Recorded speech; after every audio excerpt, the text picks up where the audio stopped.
some bullets. Let me think. Can't even do that. Yeah, I can't do that. Can't even fucking make through that. I left some bullets in the room on the right. I'll go ahead and look for a way out. Whiskey poo. Your lover, Wesker. It's like, yeah, you're totally my friend, Wesker. Uh-huh. Hey, everybody, welcome back. We're going through the broken door. It's going to fall apart. Is this the last time we're going to go through it? It could be.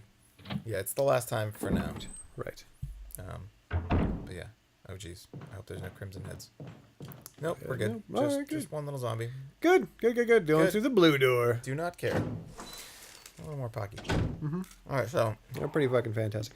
But we left off on you. Yeah, what were you talking about? Your career. Oh, my career or lack thereof. Yeah. So sad. So very sad. Yeah. I mean, you've been a musician for a long time. Very long time. Yeah. And you're trying to make it in the music industry. Yeah. I'm trying to. Band. Yeah, I have. I was. I've been playing since forever and a day ago. I do guitar and piano and all that fun stuff. But yeah, I've been in bands and that sort of stuff, and been trying to do that. It's fucking so hard, dude. Like the music industry is the hardest goddamn industry. Yeah. I don't know in the goddamn world. You ended up like choosing that. Well, I didn't really end up choosing it. It's more just like music is the one thing that doesn't make me want to fucking shoot myself. So yeah, it's I make you want to shoot yourself. Yeah, pretty much, 95% of the time. So, good. But no, like literally, it's just one of those things where like I can't not do this. So, all right. But no, so I went through a long period of time where I was just fucking around and that sort of stuff. But yeah, I mean, I had a number of nerdy jobs back in the day, which you also helped me get. Yeah. My first job in the industry. Did I? Yeah. Well, I mean, tangentially, because you introduced me to Chris. Right. Our friend Chris, who worked at Konami at the time, and he helped to get me a job there as a tester for a period of time, which and that's something I never really thought about, but it's just like testing video games is like one of the worst jobs you can get. Yeah. I mean, okay, so the job itself is not horrible, but unfortunately the way the industry treats the people doing the testing is not awesome. Horrible. It's really bad. They work you to death and then they lay you off. Exactly. That's pretty much exactly what happens, because none of them are true employees. Everybody that's in the testing is are basically were hired guns through temp agencies and that sort of stuff. Right. So they keep their costs down. I'm just gonna keep picking up herbs. Yep. Keep going. Not too bad. But yeah, tell them about the game you were working on. Yeah, so I got a job. I was originally working for Konami. I started wasn't like Metal Gear, unfortunately. No, unfortunately, but also fortunately at the same time, because the first game that I got put on was none other than the grand Def Jam Rap Star. Yeah, title. None other. Everybody remembers that game. Everybody should remember Def Jam Rap Star. Because it's a classic. It is. It is a classic of the series. Hey, I still play that game. Of the Def Jam series. I still play that game to this day. It's actually still really fun. Yeah. Even though it fell way below expectation. Right. And you hope tell for they that had series. lofty expectations. Oh my gosh, I know. Like, well, I mean, the budget was very clean UI. Like they got some really like good licensed songs. Like right. Oh my god, yeah. Right. All the songs that they had in there. Yeah, the song list was pretty. I mean, it had some stinkers, but from my point of view, but you knew every song, which was hilarious. My god, I know. From front to back. And here's the thing about it, though, is that job opened up my world musically a lot. Yeah. Before that job, I was kind of a hardcore, like, indie rock, 70s shit, blues. I grew up on, I think we talked about it earlier. My mom, had me grow up on like Marvin Gaye and early Motown music and that sort of stuff. So I was into that stuff, and went all throughout high school. I was into stuff like the Stooges and the Velvet Underground, 1970s rock and roll, Bowie, lots of Bowie. I mean, you also turned me on to a lot of electronic stuff, like early Daft Punk. Right. Yeah. I mean, I knew about Daft Punk a little bit, but you really turned me on to it. Yeah. When I first started collecting vinyl. And we first started getting like Homework on vinyl, and we started getting all that other stuff. Oh, jeez, he's back. And the Prodigy back in the day. Yeah, Prodigy. Yeah. I was really more of an Underworld guy. Yeah. Anyway, which you turned me on to a lot of that stuff too. Yeah, we can talk about it later. But, well, yeah, we'll keep on going. Jeez. But yeah, no, but no, that job. Jeez. Oh jeez. Run away.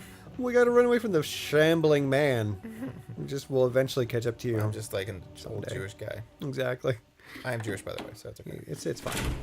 but no, I mean that before that experience, I was not really hip hop guy.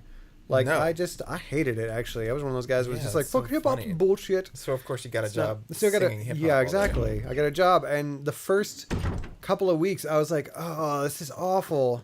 What am I gonna do? It's just this stupid shit over and over again. Did you feel like you were like selling out? A little bit of selling out, and just like I was just totally uninterested, basically. And it got to a point about a week into it, after about my 5th day of testing, where I'd been doing it for 8 hours straight, playing these fucking songs over and over again, that I was like, okay, I have a command decision here. It's like, I'm either gonna get into this, or I'm gonna go nuts. Or basically. That's it. That was the decision. And I was like, I'm gonna get into this. So from then on, like I really started focusing on not the things that I thought were wrong with it or that sort of stuff. I was like, what is right about this music? This music connects with people. Yeah. With people, with a large number of people. Absolutely. Right? Not my dad, but no, a lot of other people. But a large number of people. My dad's like I hate hip hop. I know, my dad exactly. I was like trying to way. come up. Sorry to interrupt. Yeah, no. I was just like, what? I was trying to think what songs to like try to get my dad to listen to hip hop just to try it out. Right. And I think the first thing I was like, I think he would like Common. Right. I think Common's a pretty good place to start. Right. Yeah. Because he doesn't really swear that much. But, no, and the stuff he does is pretty smart. You can't just start your dad off with Snoop. No, you can't fucking Lil Wayne fucking. Well, Young Money this. Up exactly. Yeah. Exactly. Hey Dad, here's a guy who's talking about truffle butter. Exactly. For those of you who don't know what truffle butter is, fucking look it up. Google that shit. Yeah. It's time to fucking nasty, go. man. Yes. Anyway, holy shit. What were you saying?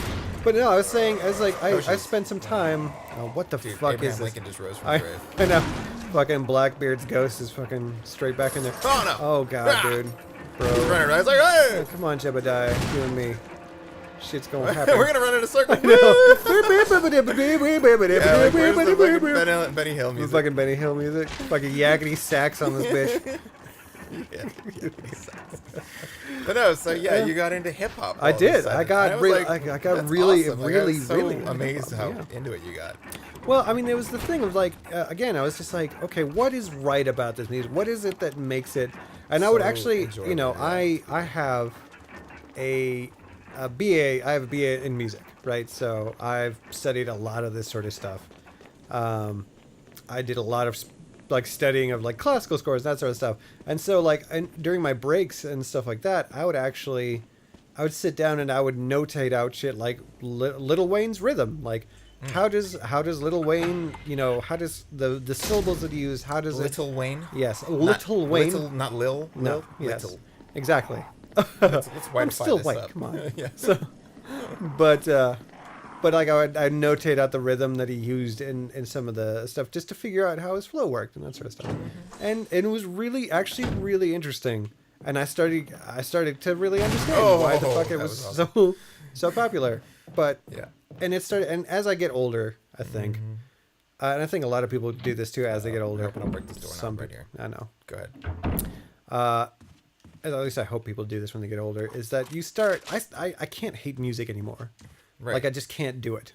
It's like, not. Yeah, like the days when you were just like. I was an angry fucking about teen. other people's enjoyment of other things that you didn't understand. Exactly. Somebody would be like, man, I love Nas. I'd be like, fuck you. Yeah. Fuck you.